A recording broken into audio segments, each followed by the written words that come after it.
아버지 하나님 감사합니다. 우리를 사랑하셔서 우리와 교제하길 원하시고 또 우리와 대화하길 원하시는 주님께서 우리가 어떻게 그 음성 들으며 주님과 함께할 수 있는가를 알려주셔서 감사합니다. 이 시간에 계속해서 하나님의 음성을 듣는 것을 우리가 훈련해 나갑니다. 이 과정들을 통하여 더욱 주님과 친밀히 대화하고 교제하는 가운데 주님을 풍성하게 누리는 우리의 삶이 되길 간절히 원합니다. 예수님의 이름으로 기도하옵나이다. 아멘.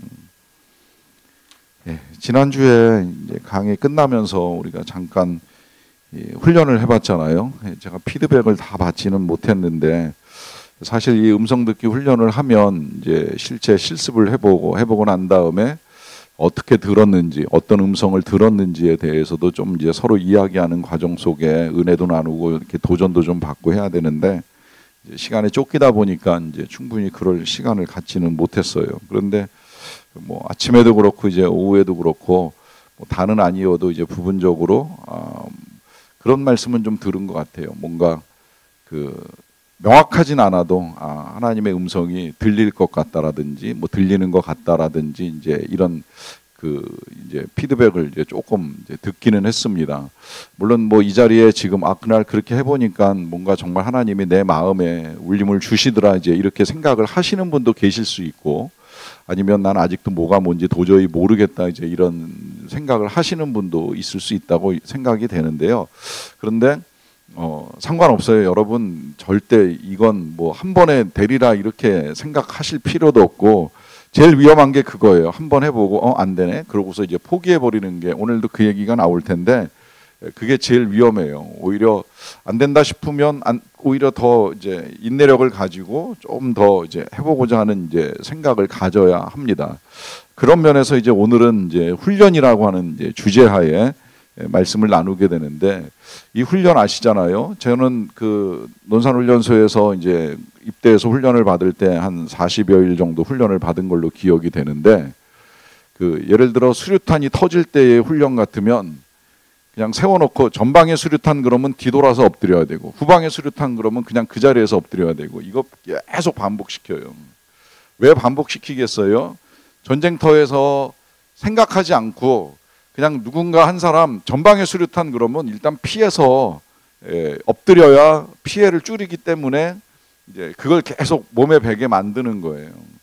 그러니까 이게 몸에 뵐 때까지 익숙해지는데 이제 40일이라는 시간이 필요한 겁니다. 물론 배우는 건 뭐 수류탄을 피하는 방법만 배우는 게 아니라 총 쏘는 법도 배우고 땅을 기는 방법, 땅을 기는 것도 이렇게 높은 포복이라고 이야기하고 낮은 포복이라고 이야기하는데 납작 엎드려서 길 것이냐 아니면 무릎과 팔꿈치로 길 것이냐 하는 거를 수태 훈련을 시키는 거예요. 뭐 그래야지 이제 뭐 침투도 하고 공격도 하고 대피도 하고 할 수 있기 때문에 계속 이제 그런 훈련들을 한 달 동안 해나갑니다. 그러면서 이제 유사한 상황이 맞닥뜨렸을 때에 거기에 이제 대처하는 방법을 배워 나가는 것인데 그렇게 이제 우리의 몸에 훈련이 필요한 것처럼 우리가 하나님의 음성을 듣는 데 있어서도 훈련이 필요하다라고 하는 말씀을 드립니다. 자, 그러면 이제 왜 훈련해야 되느냐라고 하는 것부터 이제 시작을 할 텐데요. 먼저 디모데전서 4장 7절 8절 말씀, 이거 오늘 말씀 많지 않으니까 요거 한 절 우리 같이 한번 읽어보겠습니다. 시작. 망령되고 허탄한 신화를 버리고 경건에 이르도록 내 자신을 연단하라. 육체의 연단은 약간의 유익이 있으나 경건은 범사에 유익하니 금생과 내생의 약속이 있느니라 합니다. 저는 이 말씀을 처음 배웠던 거는 제 기억에 신대원 2학년 다닐 때였던 것 같아요. 2학년 다닐 때 이제 가을에 월요일마다 그 설교 세미나가 두란노 서원에서 있어서 설교를 배우기 위해서 이제 거기를 갔었는데 강의를 하신 분 중에 아름다운 교회를 담임하시는 김기용 목사님께서 요 구절을 가지고 이제 그 말씀을 하시더라고요. 요 구절을 가지고 말씀을 하실 때 물론 초점은 이 범사에 유익하다라고 하는 이제 이것 그리고 이제 연습이 필요하다. 설교를 하기 위해서는 연습이 필요하다라고 하는 걸 이제 강조하기 위해서 말씀을 하신 것이기는 한데 근데 그때 성경을 보는 눈을 열어주셨어요. 어떻게 열어주셨냐면 성경에서 약간 유익이 있다고 하면 이게 그냥 우리가 이 세상에서 생각하는 것처럼 뭐 찔끔 얻는 그런 도움이 아니라 성경에서 말하는 약간은 엄청나다는 거예요. 그리고 거기에 이제 범사라고 한다면 이건 이제 더 크고 엄청난 이제 것이다. 이렇게 이해를 하라고 말씀을 해주시더라고요. 사실 여러분 육체 연단이라고 하는 게 결국은 우리가 건강을 위해서 이 땅에서 운동을 하거나 음식을 절제하거나 하는 이런 모든 것인데 이게 약간 유익한 건 아니잖아요. 이게 장수에도 유익하고 노후에도 유익하고 요새 뭐 근육이 연금이다 이제 이런 말이 나올 정도로 운동이 얼마나 우리에게 있어서 중요한가 하는 것을 이제 우리에게 가르쳐 주는데 이게 약간 아니거든요. 사실 육체 연단 굉장히 큰 유익이 있어요. 문제는 여기서 약간이라고 말씀하시는 이유는 일생이 짧잖아요. 그런 의미에서 약간인 거예요. 우리가 어쨌든 아무리 건강을 위해서 절제하고 운동하고 노력을 해도 결국은 죽을 수밖에 없는 인생이라면 이게 약간 유익한 것이고 경건, 자 경건이라고 하는 거 이제 또 정의를 해야 되는데 경건 어려운 단어이지만 그냥 이렇게 생각하시면 쉬워요. 야고보서 1장 27절에서는 하나님 아버지 앞에서 정결하고 더러움이 없는 경건이다라고 이제 표현을 하는데 그거는 이제 자기 자신을 돌아보고 거지와 가부를 챙기는 것까지라고 이제 설명은 돼 있는데 일단 경건 그러면 하나님 아버지 앞에 있는 게 경건이에요. 하나님 아버지 앞에. 자, 이 하나님 아버지 앞에서 정결하고 더러움이 없는 삶을 사는 것, 이 삶은 범사에 유익하다. 이때 범사의 유익은 영적으로도 유익하고 육체적으로도 유익하고 또 이 세대에서도 유익하고 죽어서도 유익하고 사실 그렇잖아요. 우리가 하나님 아버지 앞에서 사는 게 이 땅에서 훈련이 잘 되면 죽어서도 하나님 아버지 앞에 나가는 게 불편할 것도 없고 두려울 것도 없고 오히려 영광스럽고 그 영광이 영원하다고 말씀하셨으니까 이게 진짜 엄청난 유익이 있는 거예요.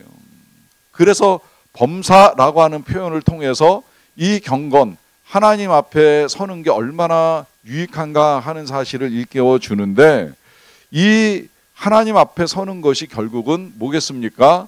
하나님을 만나고 대화하고 교제하는 것이고 그렇다고 한다면 하나님께로부터 듣는 훈련을 하는 것이 얼마나 유익한가 하는 것을 말씀하시는 거죠. 그러니까 왜 하나님의 음성을 들어야 하느냐? 다시 정리하자면 하나님 앞에 서는 것이 우리에게 범사에 유익하기 때문에 영적으로도 유익하고 육체적으로도 유익하고 이 세대를 사는 동안에도 유익하고 죽어서도 유익하니까 이 하나님의 음성을 듣는 훈련을 해야 된다는 말씀을 드리는 겁니다. 그래서 이제 이 훈련을 위해서 이 3D가 필요한데 이 3D는 그 보니까 재밌더라고요. 제가 3D를 다시 이제 확인하기 위하여 검색을 해보니까 3D 직업이 있고 3D 업종이 있어요. 3D 직업은 3D 산업을 개발하는 직업을 말하는 것이고 3D 업종 그러면 아시는 대로 데인저러스하고 디피컬트하고 더티한 이제 이걸 가지고 이야기하는데 여기 지금 경건의 3D는 또 달라요. 첫째는 뭐겠어요? 하나님의 음성에 대한 열망이 있어야 된다는 거예요. 열망. 우리가 바라는 마음을 가져야 된다는 거죠. 그렇다고 한다면 그 다음에는 이제 하나님의 음성을 듣고자 하는 결심을 하셔야 됩니다. 결심. 그 다음에 마지막으로 하나님의 음성을 듣는 훈련을 해야 된다라고 하는 겁니다. 이 훈련 우리 예수님도요. 이 땅에 계시는 동안에 눈 뜨면 제일 먼저 하는 게 뭐예요? 기도하러 한적한 곳에 가시는 거예요. 이게 훈련이 되시는 거예요. 물론 뭐 주님이야 뭐 그 훈련이 워낙 잘 돼서 그 전날 뭐 아무리 사역이 많고 막 피곤하고 힘들어도 일단 일어나서 기도하신 다음에 그 다음에 이제 또 사람들 만나러 이렇게 여러 가지 사역들을 감당해 나가시는데 여러분에게 이런 시간이 필요합니다. 그냥 이게 어느 날 갑자기 오늘 한번 좀 들어볼까 하는 이런 식의 태도 말고 정말 눈만 뜨면 아니면 뭐 일정한 시간 정해놓고 꼭 눈 뜨고선 난 도저히 비몽사몽이라 할 수가 없다라고 한다면 뭐 너무 바빠서 안 된다라고 한다면 그 바쁨이 지나간 이후에 근데 제가 경험하고 많은 분들의 경험을 통해서 듣다 보면 이걸 우선순위에 두지 않고 밀어놓고 나중에 해가지고 시간을 확보하는 경우는 거의 없다고 생각을 하시면 돼요. 그러니까 하나님을 만나고 하나님의 음성을 듣고 기도하는 시간을 미리 확보하지 않고 나중에 봐서 뭐 아이들 학교 보내고 나서 뭐 유치원 보내고 아니면 뭐 남편 보내고 뭐 나중에 요거 좀 처리하고 나서 하다 보면 어느새 저녁 때 되는 거예요. 그리고 그 저녁 때라고 하더라도 절대 한가롭지 않지요. 저녁 때도 먹고 치워야지요. 또 챙겨서 재워야지요. 뭐 잘 준비해야죠. 아니면 뭐 그래도 밤엔 또 드라마라도 한 편 봐야죠. 막 이러다 보면 여러분 드라마 보고 나면 그 다음에 그 잔상이 남아가지고 아무것도 듣고 보고 생각보다 쉽지 않을 거요. 그러기 때문에 예수님처럼 하는 게 사실은 제일 좋은 거예요. 눈 딱 뜨면 기도 시간을 갖던 묵상 시간을 갖던 뭐 말씀 듣는 시간을 갖던 말씀 읽는 시간을 갖던 요것에 대한 훈련을 해나갈 필요가 있다는 것이고 이 훈련을 위한 결심을 하시라 이제 당부를 드리는 겁니다. 자, 그 다음에 이제 훈련 시의 주의점인데 첫째는 편견을 버리세요. 제가 아까 미안하지만 그 훈련에서 조금 더 추가로 언급할 것들이 있는데요. 이 훈련이 사실 이제 나이가 들수록 훨씬 힘들어요. 특히 나이가 들면 일단 저는 요새 그런 이야기 좀 이제 나눠요. 저는 30대 때 이제 신학교를 가는 바람에 다시 뒤늦게 이제 공부를 시작했잖아요. 신학교에서 그런 이야기들 많이 해요. 공부 머리로 하는 거 아니라 엉덩이로 하는 거다. 이제 이런 이야기 많이 하거든요. 해보니까 정말 그런 것 같아요. 제가 신학교 들어가서 머리가 옛날 같지 않아서 참 들어도 이해도 안 되고 또 이해돼도 기억도 안 된다. 이제 이런 생각을 가지고 공부를 되게 힘들어했는데 근데 어찌되었건 도서관에 앉아가지고 엉덩이로 버티다 보니까 되기는 되더라고요. 이제 누구와도 오래 앉아 있을 수 있느냐라고 하는 시합을 하면 이제 밀리지 않고 앉아 있을 수는 있었던 것 같아요. 그래서 나이가 드니까 진짜 엉덩이로 버티는 게 이제 중요하다 이것까지는 알았는데 이게 지금 이제 50대가 되고 60대가 되니까요 앉아 있는 것도 힘들어요. 여러분들은 안 그러세요? 어떤지 모르겠는데 앉아 있기도 쉬운 건 아니라고 하는 거예요. 그러니까 정말 좋은 건 일찍 몸에 배게 훈련을 해야 되거든요. 그러니까 누가 그러더라고요. 20대 이전에 독서 훈련하면 정말 좋다라고 하는데 독서 훈련뿐만이 아니라 20대 이전에 기도 훈련하고 묵상 훈련하고 헌금도 훈련할 수 있고 감사가 훈련되고 메모가 훈련되고 이러면 이게 몸에 배면 굉장히 유익하거든요. 근데 뭐 우리 이미 나이가 들어서 그러면 안 된다. 이거 안 돼요, 여러분.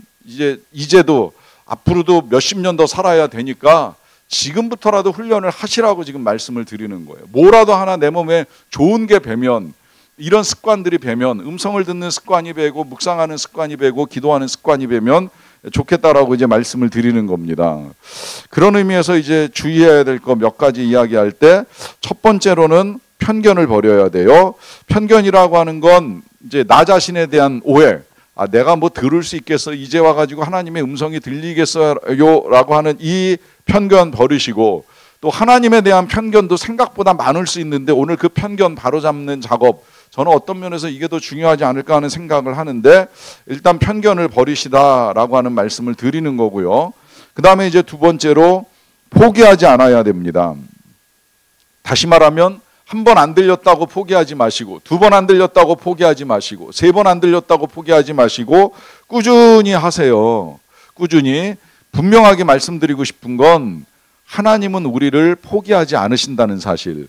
우리는 음성을 한 번 못 듣고 몇 번 못 들으면 그냥 포기할 가능성이 있지만 놀랍게도 하나님은 계속 말씀하고 싶어 하신다는 거예요. 우리에게. 그렇기 때문에 포기하지 마시라 하는 말씀 드리고 그 다음에 이제 세 번째로 기대감을 가지시기 바랍니다. 기대감을. 이때 기대감은 하나님께로부터 뭔가 좋은 것이 내게 올 것이다라고 하는 기대감을 말하는 거예요.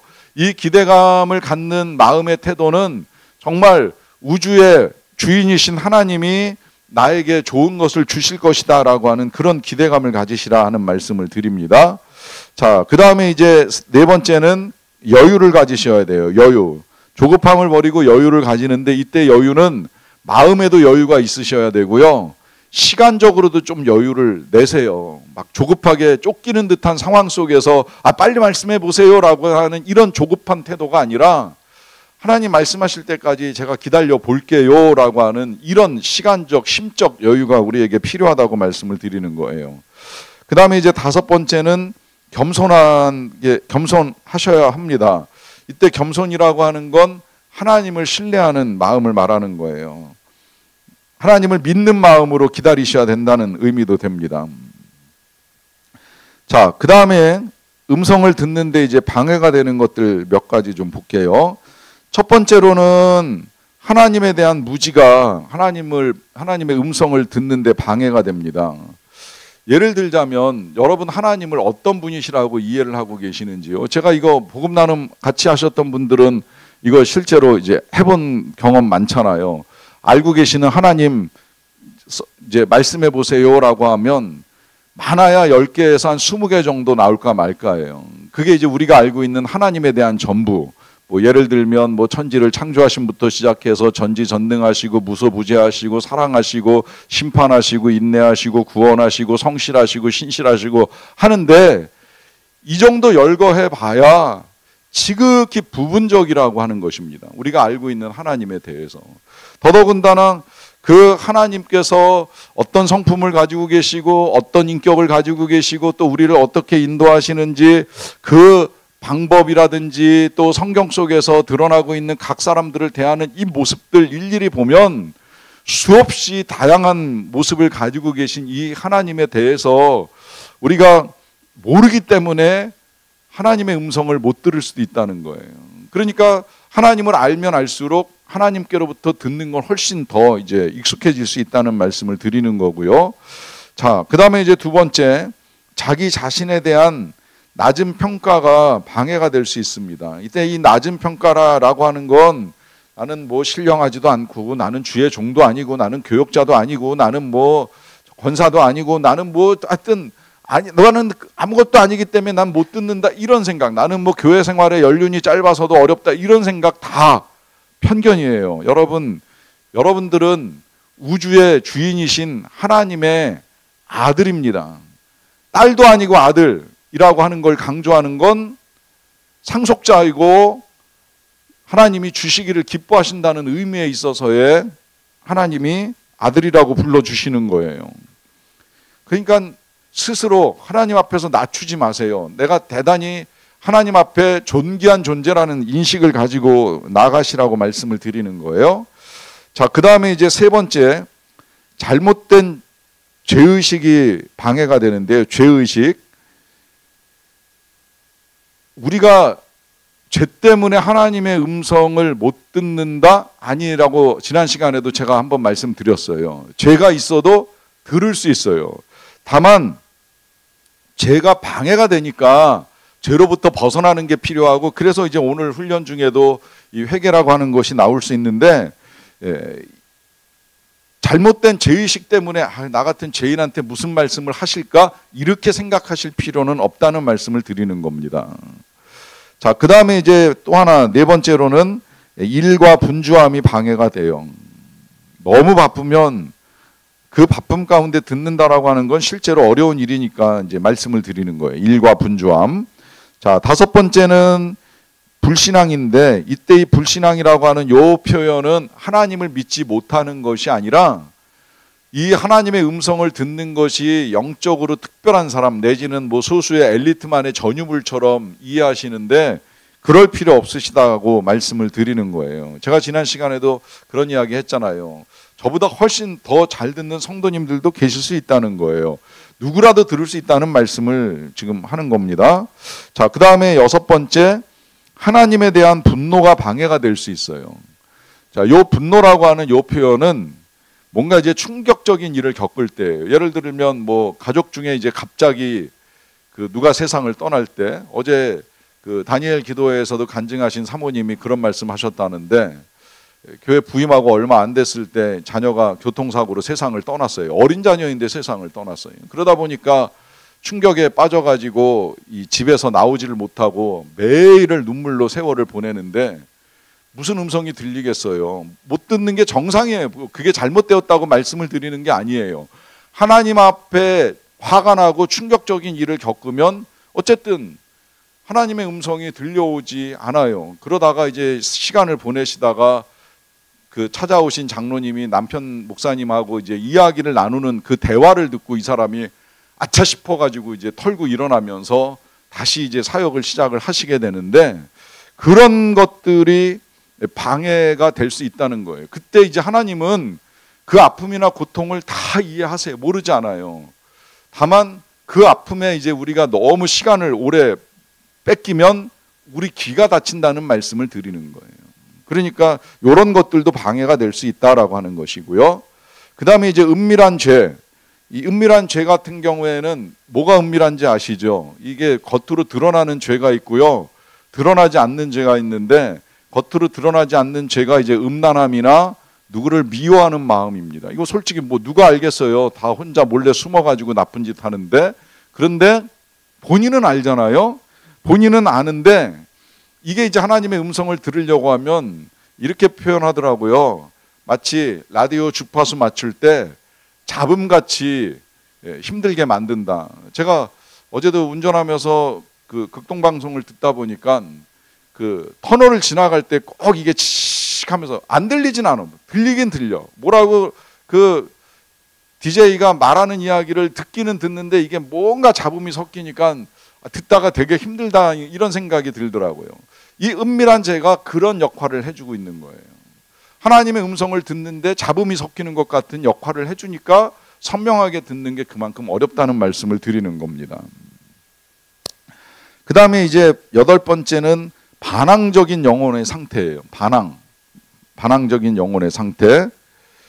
그래서 하나님의 뜻을 거부하거나 뭐 설교를 거부하거나 이러면 뭐 못 듣는 건 당연한 거죠. 때로 하나님이 설교자를 통해서도 말씀하실 수 있는데 그 설교자에 대한 거부감을 가지고 있으면 되게 어려워요. 이런 모습을 보여주는 성경의 사례가 이 바울이 회심하기 전의 모습입니다. 계속 반항하잖아요. 교회 반항하고 그리스도인들한테 반항하다 보니까 들어요, 못 들어요? 못 들어요. 끝끝내 못 들어요. 혼자 막 날뛰면서 이제 그렇게 뛰어다니다가 결국은 이제 하나님, 예수님이 한번 눈 멀게 하시고 나니까 이제 그제서야 정신 차리고 음성을 듣기 시작을 하는 거죠. 그러니까 아주 이런 충격적인 요법을 쓰실 때가 한 번씩 있긴 한데, 이제 그러다 보니까 우리가 이 충격적인 요법을 나한테 쓰지 마시고 그 사람한테 뭐 남편이나 혹은 이제 아이들한테 한 번쯤은 써주셨으면 좋겠다, 막 이런 생각을 할 때가 많은데요. 여러분, 그 충격적인 요법도 그거 이제 우리가 선입견을 갖고 요청하는 거예요. 이렇게 해달라고 하나님 앞에. 그러니까 내 방식대로 자꾸 하나님이 역사하시길 원하시니까 안 들리고 안 보이는 겁니다. 여러분, 그것도 내려놓으시고 하나님을 기대하셨으면 좋겠어요. 자, 그 다음에 이제 이게 9번째도 이제 똑같은 이야기가 될 수 있는데, 하나님의 사자에 대한 거부입니다. 하나님의 사자. 그러니까 누군가를 통해서도 말씀하실 수 있는데 그 말씀을 전해주는 메신저, 이 메신저가 자녀일 수도 있다고 말씀드렸고, 설교자일 수도 있고, 때로는 배우자일 수도 있고, 여러 경로들을 통해서 우리에게 말씀하시는데 그 통로를 거부할 때, 하나님의 사자를 거부할 때 듣기가 어렵다는 말씀을 드리는 거예요. 자, 마지막 10번째, 듣는 훈련의 부족입니다. 훈련의 부족. 그래서 다시 한번 시간을 내시고 기도하시고 들어보시라 하는 말씀을 드립니다. 자, 그 다음에 이제 지금부터 하나님의 음성을 잘 듣기 위해서 몇 가지가 필요한데, 첫째로 이제 필요한 건 하나님에 대한 올바른 이해가 필요해요. 자, 어떤 올바른 이해가 필요하냐라고 하는 질문을 할 때에 몇 가지 이제 하나님에 대해서 우리가 알아야 될 것이 있는데요. 많은 사람들이 하나님을 때때로 강요하는 아버지로 오해를 합니다. 절대 그렇지 않습니다. 하나님은 강요하는 아버지가 아니라 사랑의 아빠입니다. 아빠라고 표현하는 이유를 아시겠죠? 아빠는 보다 더 친밀한 아버지의 모습이라고 할 수가 있는데요. 자, 요 차이를 아실 거예요. 강요하는 아버지의 태도는 뭐예요? 우리가 실수할 때, 잘못했을 때, 여기 뭐 그런 부모님에 대한 경험 가지고 계신지 모르겠는데, 너 또 그러냐? 왜 그걸 못하냐? 하는 이런 식의, 아니면 뭐 너 자꾸 그거 미루는데 도대체 언제 할 거야? 라고 하면서 이 강요하는 아버지의 모습은 성취의 수준을 기대합니다. 또 성취의 수준을 기대할 뿐만 아니라 성취의 수준을 강요합니다. 근데 그런 아버지로부터 이야기를 듣는다고 하면 듣고 싶어요? 안 듣고 싶어요? 듣기 싫죠. 그러니까 자꾸 거리가 멀어지는 거예요.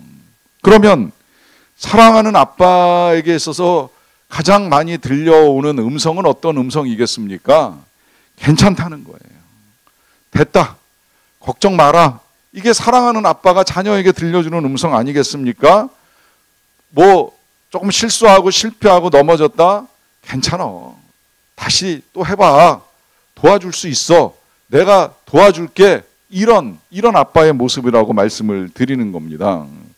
여기서 이제 조금 더 나간다고 한다면 이 사랑하는 아빠는 내가 너의 기쁨이 되어줄게 라고까지 말하면서 자녀를 위해서 자비를 베푸는 아빠라 이렇게 이해를 하시면 돼요. 그 모습이 우리에게 말씀하시는 하나님이시라라고 하는 거고요. 또 한편 하나님은 일로 만난 동료가 아니라 친밀한 친구라는 거예요. 친밀한 친구. 여러분 그 일로 만난 동료 어떤지 아시죠? 이게 제가 목회를 하면서 놀랬던 거잖아요. 목회자들은 하나님의 사랑을 전하고 말씀을 전하는데 목회자들도 교회에서 만나면 이게 일로 만난 동료 이상 관계가 발전하기가 정말 어렵더라고요. 물론 제가 목회하면서 여러 목회자들이 있는 자리에 이제 있어 왔기 때문에 뭐 저는 영락교회 동기들도 9명 같이 가서 이제 2년 동안 사역을 하고 이제 헤어졌고 그다음에 이제 소망교회에서는 제 앞에도 한 10대 명 있었고 제 뒤에도 이제 제가 고참이 되면서 제 뒤에도 한 10대 명 있어서 목회자들을 많이 만나면서 사역을 할 기회가 있었는데 그중에 정말 아주 절친들이 있어서 뭐 지금 그 목사들끼리만 만나는 게 아니라 딸들끼리도 만날 정도로 이제 가끔은 만나서 이렇게 가족 모임을 할 정도의 친밀감이 있는 친구들도 있긴 한데요. 근데 이 친밀감이 제가 어렸을 때 만났던 뭐 고등학교 친구, 뭐 이렇게 교회 친구, 뭐 대학교 친구들 같은 그 친밀감까지 발전하기는 쉽지 않다는 거예요. 그러니까 이게 일로 만난 동료와 어렸을 때 무장해제하고 만나는 친구하고의 이제 차이가 좀 있죠.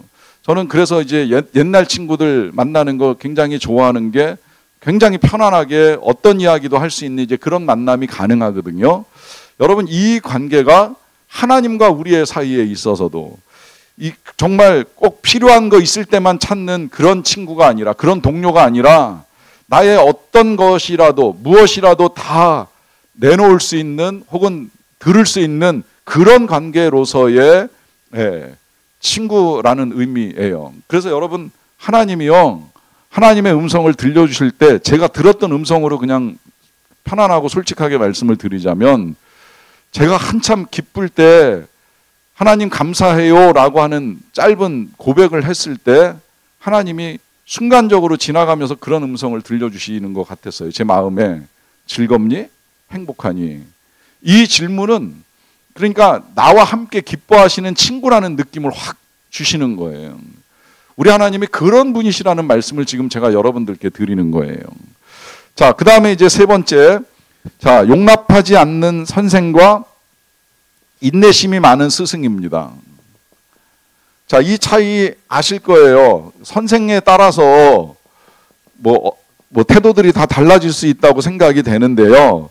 용납하지 않는 선생은 말 그대로 실수, 실패 인정 못해요. 그러다 보니까 실수, 실패 앞에 비판하고 완고하고 이게 이제 조금 더 심해지면 꼰대가 된다. 이제 이렇게 우리가 보통 요새 표현을 하잖아요. 제가 어렸을 때 이해하는 꼰대는 선생으로부터 나온 표현으로 알고 있는데 이제 이게 지금 이제 그 나이 든 사람의 태도에 따라서 이제 비난하는 용어로 사용이 되는데 여러분 우리가 하나님을 꼰대로 만들면 안 됩니다. 하나님이 우리에게 비판한다.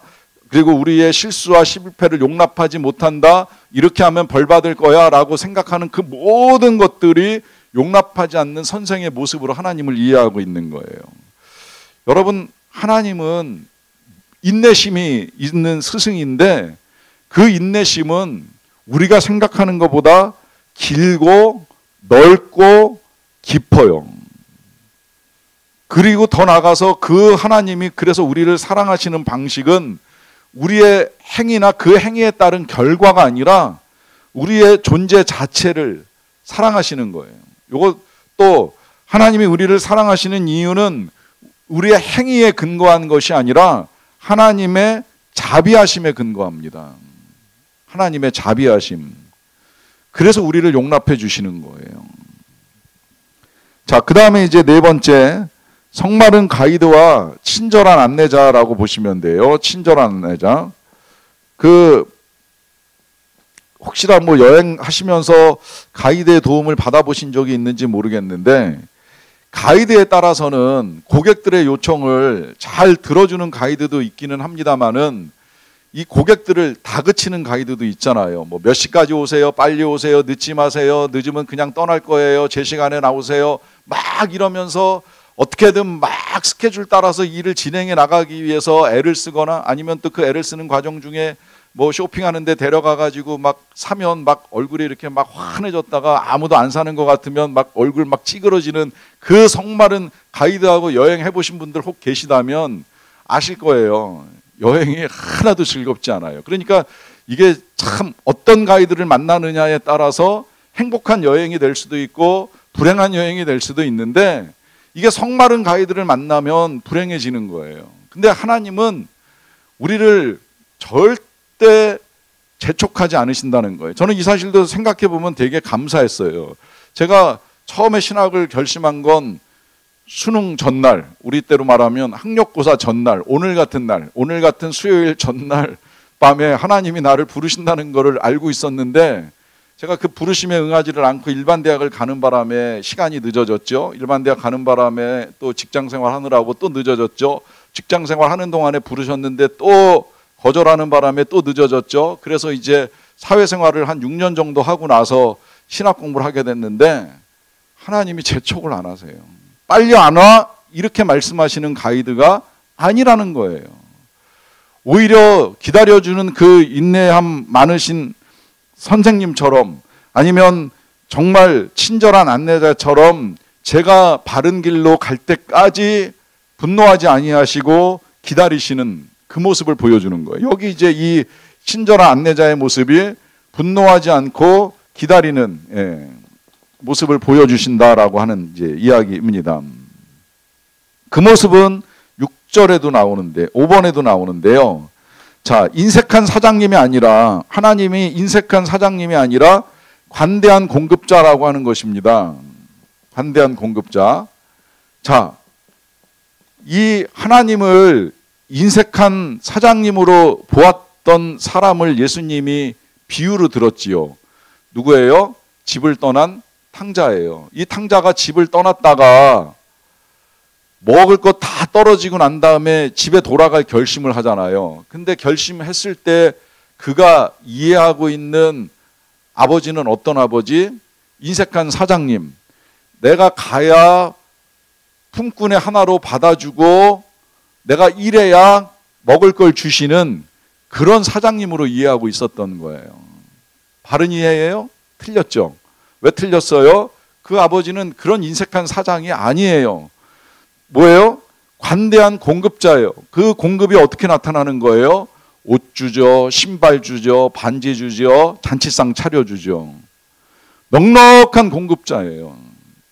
그 공급자이신 하나님을 사람들이 잘못 알고 있으니까 예수님이 비유로 알려주시는 거예요.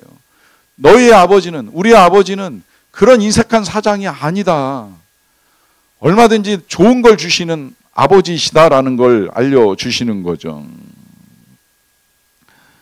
여기서 조금 더 이제 우리가 이해의 폭을 넓힌다면 이 관대한 공급자는 그래서 인색한 사장과 다르게 우리와 셈하지 않으신다는 겁니다. 셈하지 않는다. 우리가 한 만큼 주시는 분 아니에요. 그건 사장이나 그렇게 하는 거지. 하나님은 우리가 안 한 것도 주시는 하나님이세요. 그러니까 자연 만물이 돌아가고 있겠지요. 우리가 자연을 위해서 한 게 뭐 있습니까? 오히려 훼손하고 파괴하는 거나 했으면 했지. 근데 이 자연이 지금도 돌아가게 하시는 것이 하나님이 그만큼 넉넉한 공급자이시기 때문이라는 의미입니다. 자, 그 다음에 여섯 번째. 자, 민감하지 못한 대화꾼과 뭐겠어요? 이해심이 많은 상담자. 이해심 많은 상담자. 자, 민감하지 못한 대화꾼의 태도는 뭐예요? 민감하지 못한 대화꾼의 태도, 요거 이제 요새 하도 이 TF 싸움을 많이 하다 보니까 이제 T로 반응하는 사람을 이제 민감하지 못하다고 볼 가능성도 있는데, 뭐 거기서도 이제 좀 더 반응이 이제 과해지면 이 원인을 따지고 이유를 따지고 그러다 보면 이제 그 자꾸 상처를 줄 이제 가능성이 크잖아요. 예를 들어서 뭐 마음에 이제 죄책감을 가지고 나와서 상담을 하는데, 예를 들어서 그냥 예를 드는 거예요. 뭐 교회를 다니는 사람이 마약을 했다. 이게 이제 하고 나서 보니까 너무 이제 마음의 고통이 커가지고 이거 상담하는데, 여러분 어떻게 상담을 해야 되겠습니까? 예를 들어 민감하지 못한 대화꾼이라고 한다면 이걸 상담을 해줘야 되는데, 어떻게 그리스도인이 그럴 수 있지? 마약에 손을 댔다고? 이게 말이 되는 얘기야? 막 이렇게 반응하기 시작하면 대화가 돼요, 안 돼요? 아무것도 해결할 수가 없는 거예요. 이게 지금 이제 우리가 하나님을 그렇게 오해할 위험성도 있다고 말씀을 드리는 거예요. 하나님은 우리가 죄를 지었기 때문에 벌을 준다 안 준다, 자꾸 제가 이걸 그래서 공식화하지 마시라고 말씀을 드리는 이유가 여기에 있는 거예요. 한 번쯤 그런 실수 있을 수 있고, 뭐 그런 죄를 지을 수 있고, 누구라도 그럴 수 있다는 걸 하나님이 모르시겠습니까? 그런데 하나님은 그런 상황 속에서도 오히려 우리를 이해하시고 왜 그런 일을 저질렀는지까지도 아시고 그 상처까지도 아시고 도와주겠다고 하시는 분이에요. 그러니까 결국 이해심 많은 상담자라고 하는 건 가장 우리를 잘 알고 계신다라고 하는 거죠. 우리를 잘 아신다? 이때 아신다는 건 우리의 상태뿐만이 아니라 우리의 상태를 해결하기 위한 답까지도 알고 계신다라고 하는 의미가 되는 겁니다. 그래서 도와주시겠다라고까지, 도움을 주시겠다고까지 말씀하시는 분이 하나님이세요. 자, 그 다음에 일곱 번째. 자, 변덕스러운 응원단과 신실한 지지자라고 이제 제가 표현을 하는데요. 신실한 지지자. 자, 여러분 응원단 아시죠? 응원단. 이 응원하는 사람들 성적 나오면 엄청 열광해요. 그런데 성적 안 나오면 다 외면하고 등 돌립니다. 이거 옛날에 이영표 선수가 그 한일 월드컵 때 했던 고백이에요. 자기가 하나님을 믿는 이유, 우리가 성적을 내고 골을 넣으면 국민들은 우리를 다 응원합니다. 지지합니다. 그런데 수비에 실패하고 골을 먹고 경기를 지면 국민들은 우리를 비난합니다. 그런데 하나님은 한 번도 그러신 적이 없다는 거예요. 자신에게 있어서 골을 넣던 못 넣던, 성적을 내던 못 내던 언제나 지지하고 자기를 도와주신다는 거예요. 그래서 하나님을 믿는다는 기가 막힌 간증을 했는데, 저는 요새 봐도 그렇다는 생각이 들어요. 성적 내면 사람들은 그 감독, 그 선수 굉장히 좋아해요. 근데 삼진아웃 당하고 헛발질 한번 하고 패배하고 이러면 막 댓글로 엄청난 비난이 쏟아지잖아요. 이게 지금 변덕스러운 응원단의 모습입니다. 그런데 여러분 꼭 기억하세요. 하나님은 한 번도 우리를 비난하지 않으신다는 거예요. 아니, 오히려 실패할 때, 잘 못했을 때 지지해요. 괜찮아. 또 할 수 있어. 다시 하면 돼. 내가 도와줄게. 이게 늘 하나님이 우리에게 들려주시는 음성인 거예요. 세상 모든 사람들이 다 버려도 나는 너를 도와줄 거야 라고 말씀하시는 분이 우리의 지지자 하나님이시라는 사실입니다. 그러니 이 하나님을 우리가 잘못 알고 있었다면 여러분 그것부터 바로 잡으시라고 제가 지금 정리를 해드리는 거예요. 우리의 하나님이 어떤 분이신가를 분명히 알아야 이제 그분으로부터 들려오는 음성을 들을 수 있거든요. 이게 이제 첫 번째 필요한 것이고, 그 다음에 그 하나님께서 두 번째로 이제 말씀하시는 패턴에 대해서 우리가 이해를 좀 해야 될 필요가 있는데요. 어떻게 말씀하시느냐라고 하면 첫째는 각 사람에게 말씀하십니다. 각 사람에게. 이 말은 각 사람에게 맞게 말씀하시는 거예요. 그러니까 사람들마다 음성을 듣는 내용이나 방법이 조금은 다를 수 있다라고 하는 거죠. 그리고 두 번째, 믿는 사람에게 말씀하십니다. 믿는 자에게 말씀하신다. 이 히브리서 11장 6절 이미 보고 넘어왔어요. 믿음이 없이는 우리가 기쁘시게 할 수 없다는 사실. 자, 그 다음에 이제 세 번째는 점진적으로 말씀하신다. 점진적으로 단계별로 말씀하신다는 의미라고 보시면 되는데, 그 창세기 22장 1절 보시면 그 일 후에 하나님이 아브라함을 시험하시려고 그를 부른다라고 하는 말씀하시잖아요. 자, 시험하는 내용은 뭐예요? 시험하는 내용은 이삭을 바치라라고 하는 내용이에요. 근데 그 앞에 있었던 일은 뭐예요? 그 앞에 있었던 일은, 그러니까 창세기 21장에 있는 사건인데, 창세기 21장에 있는 사건은 아브라함이 하갈과 이스마엘을 떠나보내는 사건입니다. 여러분, 요 사이의 연관성을 한번 잘 생각해 보세요. 자, 이스마엘이 이삭을 괴롭힘으로 사라가 화가 나가지고 내쫓으라고 요청을 했을 때, 사라는 내쫓을 수 있지만 아브라함은 힘들잖아요. 아브라함이 이 일이 깊이 근심이 되었다라고 성경이 기록이 되어 있어요. 그런데 그 깊이 근심하는 아브라함을 하나님이 찾아오셔가지고 말씀하세요. 내보내라. 자, 이게 쉬운 일이에요. 내보내면 이 혼자 된 여자하고 아들하고 어디 가서 어떻게 살아요? 실제로 떠난 지 얼마 되지도 않아 가지고 물 다 마시고 난 다음에 갈증에 이 하갈이 대성통곡을 하잖아요. 내 아들이 죽는 걸 차마 눈 뜨고 보지 못하겠다라고 하면서 울부짖어요. 자, 그때 이제 하나님이 옆에 샘물을 터치셔 가지고 하갈도 살리고 이스마엘도 살리는데, 그거 소식을 듣기 이전에 아브라함 입장에서는 하나님이 내보내라고 하는 말씀을 듣는 게 쉬웠겠습니까? 어렵죠. 어떻게 내보내요? 근데 뭐 조강지처가 내보내라고 하니까 내보낼 수밖에 없는 상황에 이제 하나님까지 응원을 하시니까 할 수 없이 내보내긴 내보내는데, 이 내보내는 순종 뒤에 이삭을 바치라고 하는 명령을 하시는 거예요. 만약에 그건 안 돼요. 난 그냥 둘 다 데리고 있을 거예요. 하갈도 사라도 뭐 이스마엘도 이삭도 다 내가 끼고 갈 거예요라고 하면 거기서 끝난 거예요. 아브라함은. 하나님 더 말씀 안 하세요. 그런데 이스마엘을 내보내는 훈련이 되고 나니까 그 일 후에 이번에는 이삭을 내보내는 훈련을 하시는 거예요. 이 훈련도 쉽지는 않았지만 그 음성에 순종할 때, 그때 하나님이 아브라함에게 엄청난 약속과 칭찬과 영광을 주시잖아요.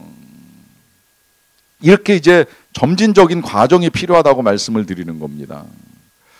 자, 그 다음에 이제 네 번째는 하나님이 일관성 있게 말씀하신다는 거. 일관성이라고 하는 요 말은 여기 지금 보면 하나님이 그의 거룩하심으로 말씀하신다라고 하는 이 말인데, 그건 장난으로 하신다는 것도 아니고 또 하나님이 오락가락 하시지도 않는다는 거예요. 이때 요건 굉장히 중요한데, 중요한 건 뭐냐면 이게 진짜 하나님의 음성이야 아니야, 다음 주에 이제 우리가 마지막으로 분별에 대한 이야기를 할 터인데, 분별함에 있어서 이 하나님의 성품, 일관성 있는 하나님의 성품 중요합니다.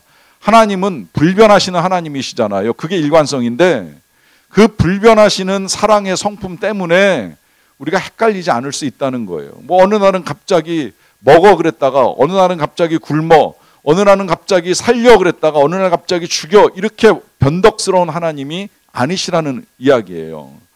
그런 의미에서의 일관성이라는 걸 말씀드리고, 이 일관성은 5번에 이 신실하게 말씀하시는 거하고도 통한다고 할 수는 있지만, 그러나 그 신실함은 성취하고도 연결이 됩니다. 말은 했는데 이루지 못하면 그건 안 되잖아요. 근데 하나님은 뭐라 그러세요? 그 이사야 14장 24절에서 만군의 여호와께서 맹세까지 하면서 말씀하세요. 내가 생각한 것 반드시 된다. 내가 경영한 거 반드시 이룬다. 두 번이나 반드시라고 하는 말씀까지 하시면서 반드시 성취된다라고 하는 말씀을 하시는데, 여러분 여기에 이제 문제가 하나 있어요. 문제는 내가 그 성취를 빨리 보고 싶어 하는 거예요.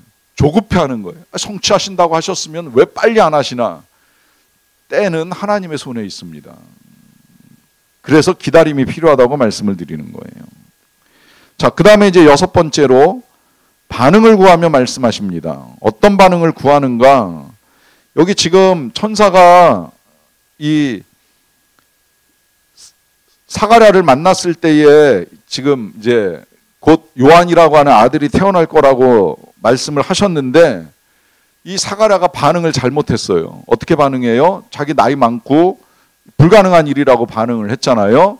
그러다 보니까 이제 말 못하는 자가 돼요. 시간이 필요하게 됩니다.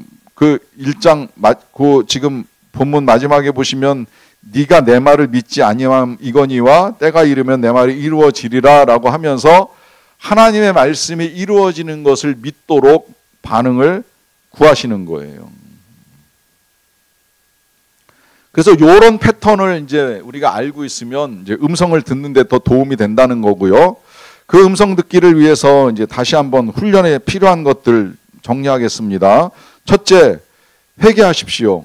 회개하셔야 됩니다. 아까 말씀드렸듯이 죄의식, 죄는 우리가 하나님의 음성을 듣는 걸 방해해요. 하나님께 집중하지 못하게 만드니까 첫째로 회개하고 둘째로 용서해야 돼요. 용서. 이 미움 또한 관계를 방해합니다. 하나님과의 관계를 방해해요. 왜 방해하는지 아시죠? 계속 하나님을 묵상 못하고 미운 사람을 묵상할 가능성이 많거든요. 그러니까 하나님을 통해서 듣기가 어려운 거예요. 아니, 그럴수록 오히려 이제 하나님을 묵상하고 하나님께로부터 들으면 우리의 힘으로 할 수 없는 용서도 할 수가 있고, 그때 여러분 질문도 하실 수 있는 거예요. 그럼 하나님 어떻게 할까요? 그 사람을 어떻게 할까요? 그 미워 죽겠는 그 사람을 어떻게 했으면 좋겠어요? 질문 드리고 들어보시라고 말씀을 드리는 거예요. 자, 그 다음에 이제 세 번째, 누구의 도우심이겠어요? 당연히 성령의 도우심이죠.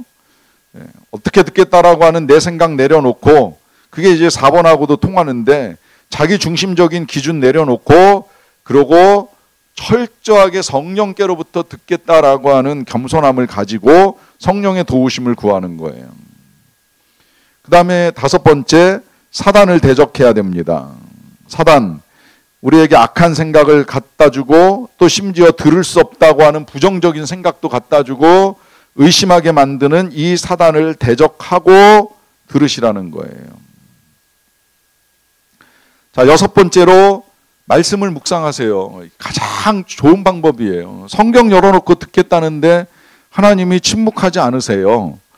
그래서 매일같이 성경과 함께 듣는 훈련을 하는 게 묵상인데, 나중에 이제 제가 한번 더 이 묵상에 대해서는 좀 더 구체적으로 어떻게 해야 되는지를 알려드리긴 하겠습니다만은, 저는 가장 좋은 방법이라고 생각이 되고요. 그 다음에 이제 일곱 번째로 찬양하고 기도하면서 묵상을 하세요. 찬양하고 기도하면서 음성을 들으시라는 거예요. 오늘도 굉장히 좋은 찬양 두 곡을 부르면서도 참 좋았어요. 정말 우리의 마음을 만지시는 분이 하나님이시다라고 하는 사실 다시 확인하면서 우리가 들을 수 있다라고 하는 것입니다. 그 다음에 여덟 번째로 하나님의 신실하심을 의지하고 그리고 기대를 가지고 기다리세요. 하나님의 신실하심을 의지하면서 기대를 가지고 기다리는 겁니다. 그 다음에 아홉 번째로 말씀하시는 것을 붙들고 즉시 기쁘게 온전히 뭐 해야 돼요? 순종하셔야 돼요. 뒤집어서도 한번 생각해 보면 좋을 것 같아요. 나중에 해야지라고 순종을 미루지 마세요. 마지못해 억지로 순종하는 태도 버리세요. 또 요거까지만 순종할게요 라고 하는 태도 버리세요. 여러분, 순종은 즉시 온전히 기쁘게 해야 됩니다. 요새 뭐 워낙 자아들이 강해져 가지고 이제는 제가 그런 반응도 들어봤어요. 이제 이거 하실 수 있으세요라고 하는 질문을 하니까 못한다 하는 정도가 아니라 저 그거 시키면 교회 떠날 거예요. 협박까지 하시더라고요. 이제는 순종은 둘째치고, 옛날 같으면 그냥 네 목사님 이러고 이제 끝낼 대화가 이제는 그거 자꾸 하라고 하시면 저 교회 안 나와요 이제 이러면서 협박까지 하는 이 상황 속에 뭘 들을 수 있을까 하는 의문이 이제 들었어요. 정말 하나님이 말씀하실 때도 저럴까 이제 이런 이제 의문이 들 정도의 반응을 경험하게 되는데, 뭐 저한테야 그럴 수 있다 치더라도 여러분, 하나님께는 정말 온전히 즉시 기쁘게 순종이 필요합니다. 자, 그 다음에 10번, 말씀을 듣는 일에 생명을 거세요. 생명을 거세요. 자, 딱 이렇게 지금 결론이 내려지면 아니 이 일이 정말 목숨까지 걸 일인가 이제 이런 의문을 가지실지 모르겠는데, 물론 하나님의 음성 듣는 게 무슨 목숨 걸 일이겠습니까? 그런데 그만큼 중요하게 여기라는 거예요. 이게 그냥 어쩌다 한번 들어봐야지라고 대충 재미삼아 호기심 풀기 위해서 듣는 과정이 아니라 날마다 내가 정말 하나님의 음성을 들어보리라라고 하는 결단을 하시고 결심하시고 이걸 훈련해 나가시라 하는 것입니다. 그러면 생각보다 우리에게 친밀하게 가까이 오시는 이 아버지의 이 많은 모습들을 여러분들 얼마든지 경험할 수 있다고 제가 확신합니다. 그래서 한번 오늘도 또 훈련해 볼게요. 기왕이 우리가 배우고 끝내지 않고 지난주 같이 한번 훈련해 볼 텐데, 우리 찬양 하나 부르고, 여기 지금 시키는 대로 하면 되는 거예요. 찬양하고 기도하라고 했으니까 찬양하고 이제 기도하면서 들으면 되는 거거든요. 그러니까 찬양해야죠. 자, 정결한 마음 주시옵소서라고 찬양하면서 한번 음성 들는 훈련 시작해 보겠습니다.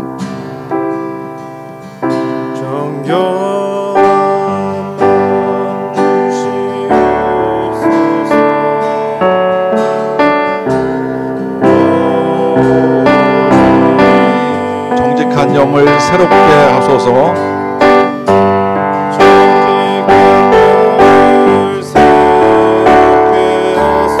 다시 고백합니다. 정결한 마음 주시옵소서. 주님, 제가 하나님의 음성을 듣기 원하니 정직한 마음, 정결한 마음 주시옵소서.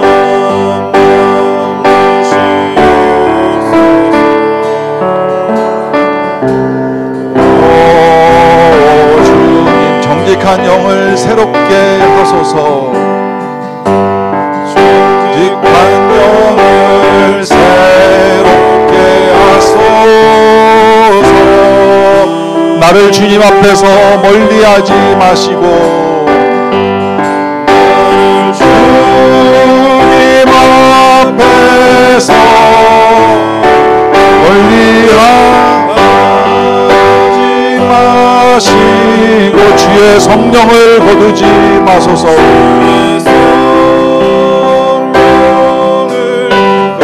거두지 마옵소서. 그 구원의 기쁨 다시 회복시키시고, 구원의 기쁨 다시 회복시키시고, 변치 않는 마음 내 안에 주소서. 내 안에 주소서.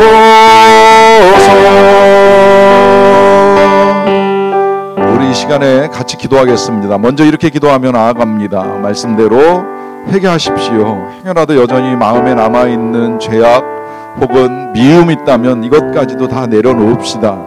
미워하는 마음 혹은 상한 마음, 아픈 마음, 또 음란한 마음, 혹은 어떠한 욕심이라 할지라도, 편견이라 할지라도, 조급함, 그 모든 것들을 다 내려놓는 기도를 먼저 드렸으면 좋겠습니다. 우리 시간 다 같이 회개와 함께 우리의 미움을 내려놓는 기도를 하나님 앞에 드리며 나아갑니다. 이 시간에 아버지, 죄악이 하나님과 우리의 사이를 가로막게 되지 않도록 내 안에 있는 미움이나 편견이나 욕심이나 여러 기준들을 내려놓습니다. 우리의 생각을 내려놓고 우리의 마음을 우리가 정말 하나님 앞에 마음의 우리를 정결하게 하시는 주님께 나아갈 수 있게 되기를 기도합니다. 계속해서 기도할 때에 이 시간에는 이제 사단을 대적하는 기도를 드리겠습니다. 여러분, 지난주와 마찬가지로 우리 안에 악한 생각을 집어넣어주고 의심을 불어넣어주고 믿지 못하게 만드는 사단을 여러분들의 입술로 대적하십시오. 선포하십시오. 예수 그리스도의 이름으로 선포하시면 됩니다. 내 안에 이 모든 더럽고 악한 것들을 집어넣으려고 애를 쓰는 더러운 영의 세력아, 사단의 세력아 묶임을 놓고 떠나갈지어다라고 선포하시면 됩니다. 예수의 이름으로 물러가라 선포하십시오. 우리 함께 대적하는 기도 잠시 드리겠습니다. 내가 이 시간에 주 예수 그리스도의 이름으로 명하노니 여전히 우리의 마음속에 부정적인 생각, 불신의 마음, 의심의 마음, 악한 생각, 더러운 생각을 넣어주려고 하는 이 모든 더러운 영의 세력아 묶임을 놓고 떠나갈지어다. 예수의 이름으로 명하노니 사단아 물러가라. 이 시간에 하나님의 음성을 듣고 하나님과 더 친밀한 교제를 원하는 주의 백성들의 삶을 방해하는 모든 악한 영의 세력아, 내가 예수 그리스도의 이름으로 명하노니 물러갈지어다. 내가 예수 그리스도 이름으로 선포한다. 너희는 이 모든 주의 백성들의 삶에서 묶임을 놓고 떠나갈지어다. 오직 주님의 이름 높임 받으소서. 우리 계속해서 이 시간에 다시 한번 기도할 것은 성령의 도우심을 구하는 겁니다. 우린 부족하지만 우리 안에 성령께서 우리에게 함께 하셔서 살아계신 하나님의 음성을 들려주실 줄로 믿습니다라고 성령을 초대하시고 성령께 도움을 요청하세요. 그냥 고백하시면 돼요. 성령님 오셔서 나에게 음성 들려주시고 도와주세요. 우리 성령의 도우심을 구하는 기도 함께 드리도록 하겠습니다. 함께 기도합니다.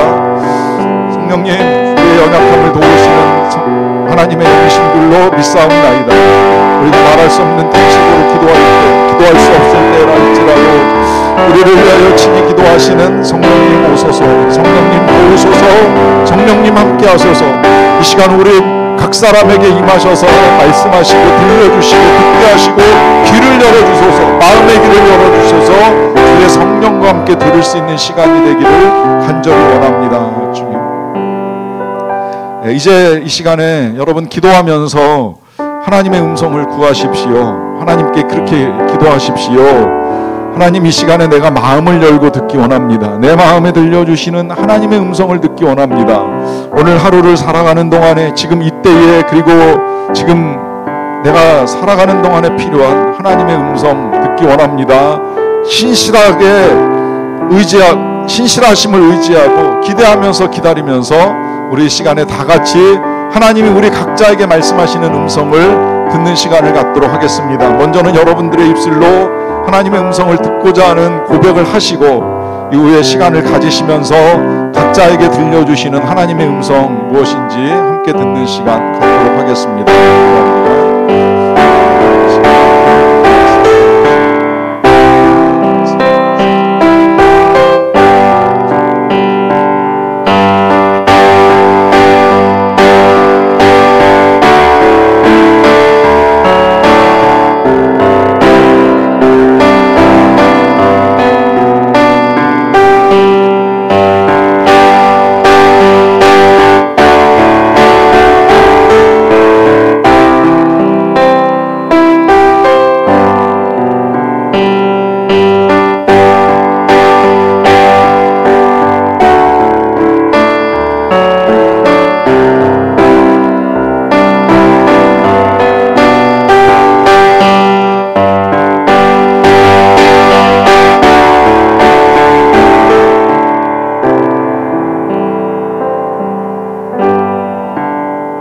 사랑하는 아빠, 아버지 감사합니다. 언제나 인내심을 가지고 우리를 인도하시며 친밀하게 우리에게 다가와 주기를 원하시는 하나님께서 이 시간들을 통하여서 우리가 어떻게 하나님의 음성을 듣고 하나님과 교제하고 대화하는지 알게 해주셔서 감사합니다.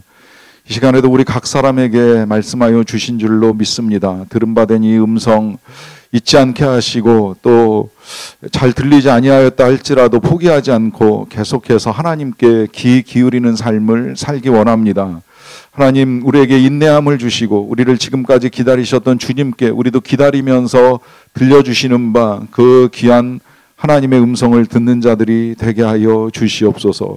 정말 주님을 더 알아가고 주님과 친밀해지는 가운데 우리가 누릴 수 있는 그 은혜를 풍성하게 누리는 자들이 다 되게 하여 주시옵소서.